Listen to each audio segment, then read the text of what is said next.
quiet town nestled between rolling hills lived a man named Arthur. He was known for his kind heart, but also for a peculiar habit.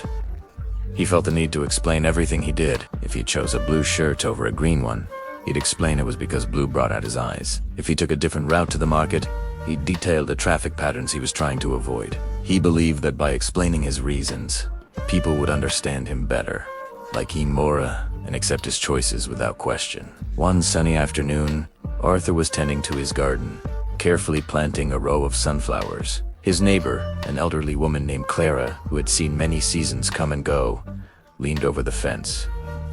"Sunflowers, Arthur?" she asked, a gentle smile on her face. "They'll grow so tall, they might block your morning sun." True to form, Arthur immediately launched into a detailed explanation. He spoke of the specific variety of sunflower there, growth rate, the angle of the sun during different seasons, and how he had calculated that they would provide the perfect amount of shade in the hot summer months without affecting his morning light.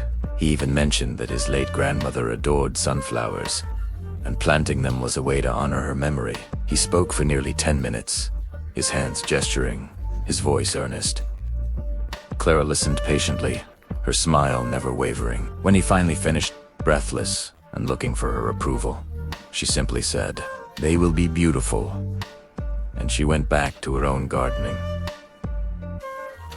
Arthur stood there, a bit puzzled. He had offered a fortress of logic, a symphony of reasons, but her response was so simple. It wasn't dismissal, but it wasn't the detailed validation he craved either. The next day, Arthur decided to paint his front door a bright, cheerful yellow.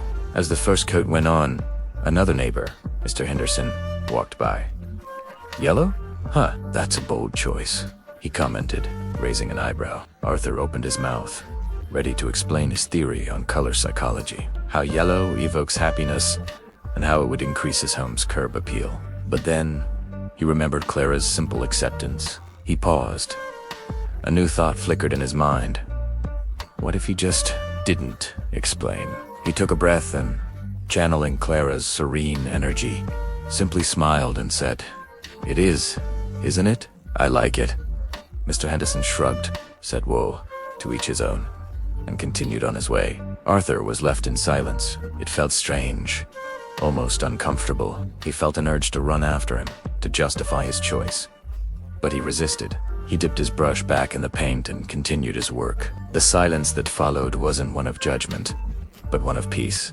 The yellow seemed to shine even brighter. This small act of non-explanation was a revelation. Arthur started trying it in other parts of his life. When he ordered a salad instead of a steak at a group dinner, he just said, "This looks delicious." When he decided to spend his weekend reading instead of going to a party, he simply replied, "I'm looking forward to a quiet weekend." Slowly, Arthur realized something profound. The people who truly mattered didn't need his elaborate explanations. They accepted his choices because they accepted him, and those who questioned him or demanded reasons, their opinions didn't really change, no matter how logical his explanations were. He was spending all his energy trying to win over an audience that was never going to give him a standing ovation. He had believed that his reasons were his shield, but he now saw they were his cage. By constantly explaining himself, he was subconsciously asking for permission to be himself. He was handing over his power, letting the court of outside opinion decide the verdict on his life. He stopped explaining, and in the silence, he found something incredible. Self-respect. He found the freedom to do things simply because they brought him joy, because they felt right, because they were what he wanted. His actions no longer needed a defense attorney.